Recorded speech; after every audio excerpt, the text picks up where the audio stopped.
చెప్పుకుంటే మనం చేయబడుతున్నారు.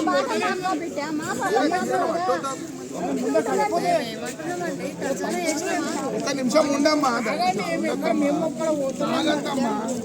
Sugar patient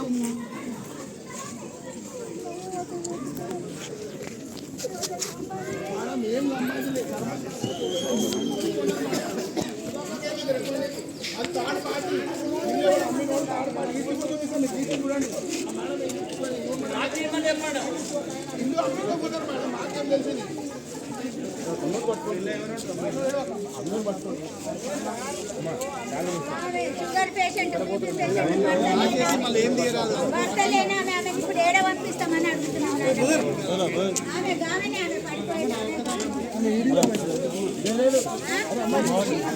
ఈడీలో పని చేయదు. భర్త మంగళ పని చేస్తే తెచ్చి తిని ఇంట్లో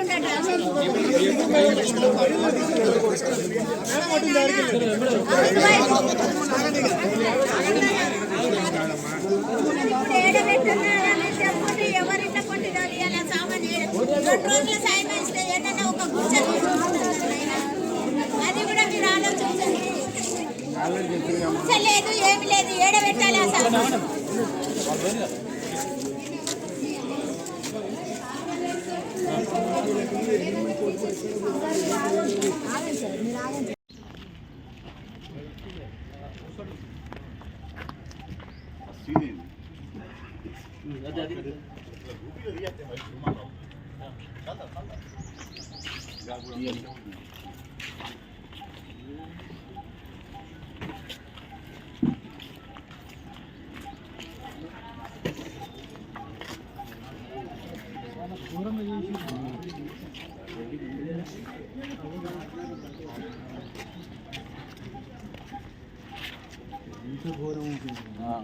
మీరు చెప్పరు తీర్మానం అన్నట్టేమో మీ సుధీర్ రెడ్డి పనికి రాడు ఏడు ఆయన ఫోన్ అన్న మాట్లాడారు. చెప్పండి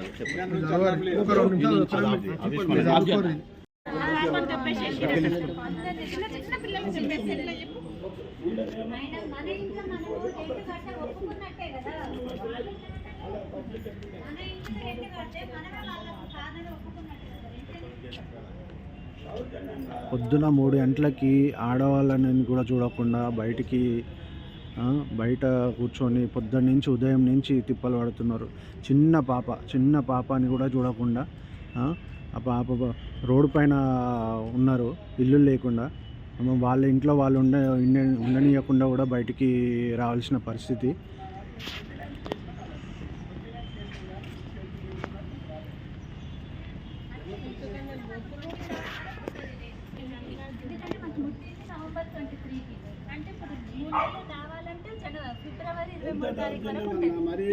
ఏమన్నా దేశద్రోహులమా? దొంగతనం చేసినామా?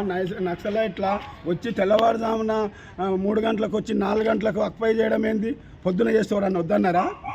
ఆ పిల్లలు ఏమి లేదా మీకు 2 రోజుల ముందు 1 రోజు ముందు ఏమి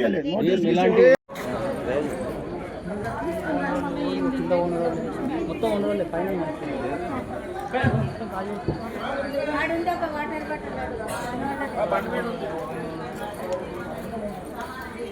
ఆడ ఉంది దీపిక ఒక వాటర్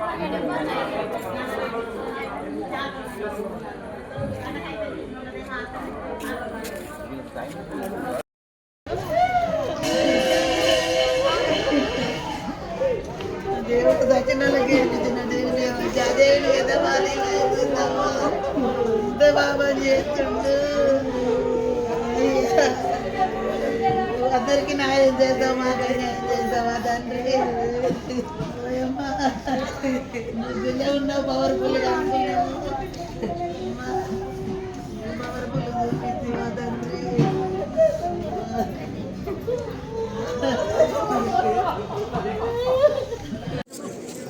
ఇగో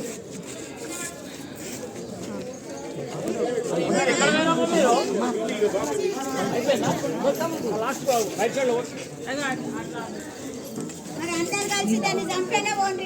మేము రాత్రి పడేది అదే చంపేసేది.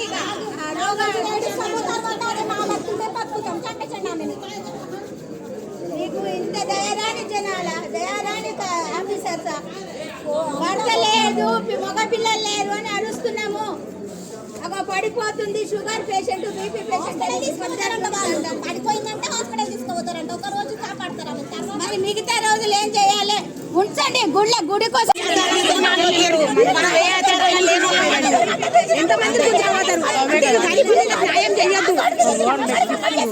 కంటెస్టెడ్ ఆయన కట్టేసుకొని పోతురు ఎక్కిందంటున్నారు. ఇప్పుడు ఎవరైనా కావాలని అంటే ఇప్పుడు ఇండ్లు గుంజుకుంటారు, మనుషులను అరెస్ట్ చేసి ఇవన్నీ ఎందుకు అయిపోతుంది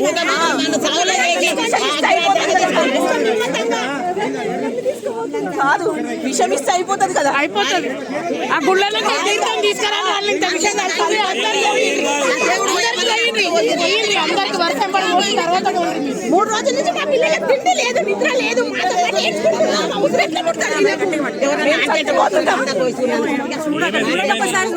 అటు చూడండి, ఎవరైనా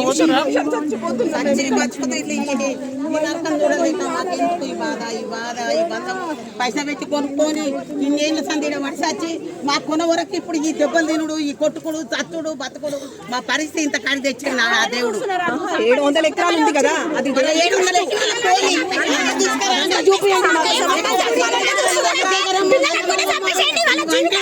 ఇక్కడ ఈ ఏరియా ఉంది, ఆ ఏరియా అంత ఫలాన్ని లన్నల వచ్చి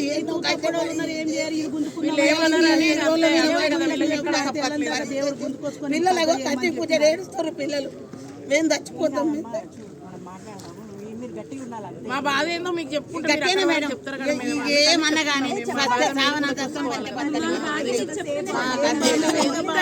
12 ఏళ్ళ నుంచి మాకు ఇది ఒక పెద్ద హరాస్మెంట్ అయిపోయింది మేడం. హరాస్మెంట్ మాకు తిన్న తిండి పేకి పడలేదు. 10 నిమిషాలు కూడా మేము ఇట్లా ఉరగలేము. ఇప్పుడు మీడియా వాళ్ళకు కూడా తెలవాలి మేడం, మమ్మల్ని మేము గరీబోళ్ళమనే మమ్మల్ని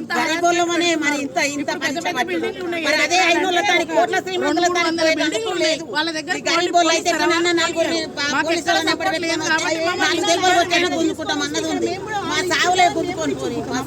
లేదు. మాకున్న పేదరికమే మీకు ఇంత అవుతుందా? మరి ఏం చేయాలి, ఎట్లా చేయాలో చెప్పు. పేదరిక పోళ్ళు ఎవరికి వాళ్ళకి సపోర్ట్ ఎవరు లేరు. వాళ్ళకంటే సపోర్ట్లు ఉంటారు. మరి గవర్నమెంట్ రూల్స్ మా సపోర్ట్కి ఏంటి? అగో మా పిల్లలని, మమ్మల్ని అందరినీ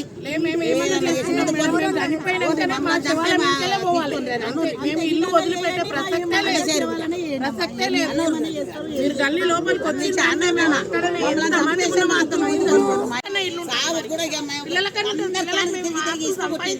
ఇయ్యలేము, మా దగ్గర ఆ పరిస్థితి లేదు. మరి పిల్లలకి ఏమి ఇవ్వాలి? ఇల్లే ఇవ్వాలి. కాబట్టి మేము చచ్చిపోయి మా శవాల మీదకి వెళ్ళి వాళ్ళు అంతే. ఆ పేరు వాళ్ళకన్నా ఉండని మేడం, అట్లనే ఉండదు.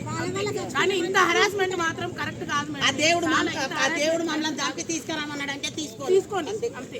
మరి ఆయనకు కూడా మేము పూజలు చేస్తున్నాం, ఆయన తను తిరుగుతున్నాం, పొద్దున్న లేదు యాద్ చేసుకుంటున్నాం, ఆయన నీడలు ఉన్నాం, ఆయన అన్నిటికీ ఆయన యాద్ చేసుకుంటున్నాం. మరి మమ్మల్ని చంపుకుంటా అంటే చంపుకొని తీసుకొని రావాలి రావాలి మల్లన్న రావాలి రావాలి రావాలి మల్లన్న గారికి విజ్ఞప్తి. ఈ రోజు మేము రోడ్డు మీద పడేసిన మమ్మల్ని మొత్తము ఇది మీరు వచ్చి మేము రోడ్డు మీద ఉండాలా లేకపోతే సావాలా ఏమైనా వేసుకొని చావాలని మీరు వచ్చి ఈ కార్యక్రమాన్ని దిగ్విజయం చేయవలసిందిగా కోరుతా ఉన్నాము. మా పిల్లలు మొత్తం రోడ్డు మీద రాత్రి ఎడవండుకున్న సమంజసం కావట్లేదు. కాబట్టి మీరు రావాలని కోరుతా ఉన్నాం. జై మల్లన్న.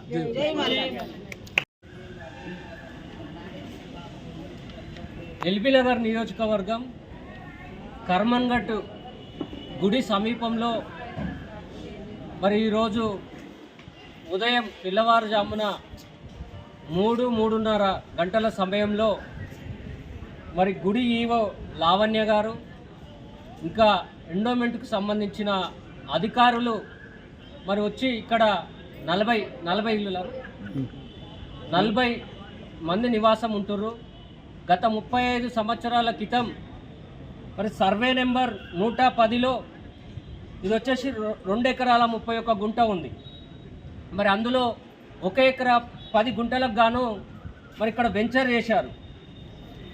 నిరంజన్ ప్రసాద్ అతని వారసులు మరి శశాంక్ రెడ్డి, సుధాకర్ రెడ్డి వీళ్ళు వెంచర్ చేయడం జరిగింది.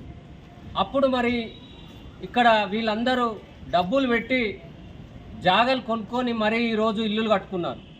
వాళ్ళ స్తోమత తగ్గట్టు G+1 గ్రౌండ్ కట్టుకొని 35 సంవత్సరాల నుంచి నివసిస్తుంటే మరి ఈరోజు వచ్చి దౌర్జన్యంగా 3:30 గంటల సమయంలో వాళ్ళ సమానంతా తీసి రోడ్డు మీద వేయడం జరిగింది. మరి 35 సంవత్సరాల నుంచి ఈ భూమి ఎండోమెంట్ భూమి అని వీళ్ళకి తెలియదా? మరి వీళ్ళకు ఎట్లా రిజిస్ట్రేషన్ చేసిర్రు, ఎట్లా నోటరీ చేసిర్రు? రిజిస్ట్రేషన్ డాక్యుమెంట్లు కూడా వీళ్ళ దగ్గర ఉన్నాయి. మరి దౌర్జన్యంగా ఇలాంటి నోటీసులు ఇవ్వకుండా ఈరోజు దౌర్జన్యంగా వచ్చి వీళ్ళని మొత్తం రోడ్డు మీద వేసిర్రు. ఇలా చూస్తే చిన్నపిల్లలు, ఆ పెద్దవాళ్ళు ఉన్నారు, మహిళలు ఉన్నారు. కనీసం వాళ్ళు వాష్రూమ్కి పోవడానికి ఇట్లా ఇబ్బందులు ఉదయం నుంచి ఇప్పటి వరకు. మరి వాళ్ళు వాష్రూమ్కి పోకుండా చేసి ఈరోజు మరి ఇట్లనే పడిగాపులు కాస్తున్నారు రోడ్డు మీద. మరి ఇది ఎంతవరకు న్యాయం? ఈ రాష్ట్ర ప్రభుత్వాన్ని అడుగుతున్నాం, ఈ నియోజకవర్గ ఎమ్మెల్యేని అడుగుతున్నాం, ఈ నియోజకవర్గ అధికారులను అడుగుతున్నాం. ఎంత దౌర్జన్యం! ఎవరి కన్ను పడ్డది? ఇన్ని 35 సంవత్సరాల నుంచి వీళ్ళు నివాసం ఉంటుంటే వాళ్ళు కన్నా కష్టం చేసి ఆ రోజు కొనుక్కొని ఈరోజు ఇల్లులు కట్టుకొని నివసిస్తుంటే వాళ్ళ బతుకులు రోడ్డు మీద వేసారు. మరి ఎంతవరకు కరెక్ట్ అని రాష్ట్ర ప్రభుత్వాన్ని అడుగుతున్నాం, ఈ నియోజకవర్గ ఎమ్మెల్యేని అడుగుతున్నాం. ఇప్పటి వరకు ఈ నియోజకవర్గ ఇన్ఛార్జ్ రాలేదు, లోకల్ ఎమ్మెల్యే రాలేదు. ఇలా ఎవ్వరు ఇట్లా వీళ్ళని పరామర్శించడానికి అసలు ఏం జరిగిందని తెలుసుకోవడానికి కూడా రాలేదు. ఒక్క తెలంగాణ రాజ్యాధికార పార్టీ, నా పేరు కోట్ల వాసుదేవు, రంగారెడ్డి జిల్లా ప్రధాన కార్యదర్శిగా ఎల్బీ నగర్ను చూస్తున్నాను. ఎల్బీ నగర్ ఇన్ఛార్జిగా నేను రావడం జరిగింది. మరి ఇక్కడ వీళ్ళు దారుణమైన పరిస్థితిలో ఉన్నారు.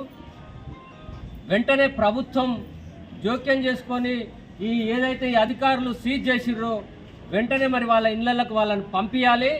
లేకపోతే బిడ్డ మిమ్మల్ని ఉరికిచ్చి కొడతాం. రేపు తీన్మార్ మల్లన్న గారు కూడా రాబోతుండు.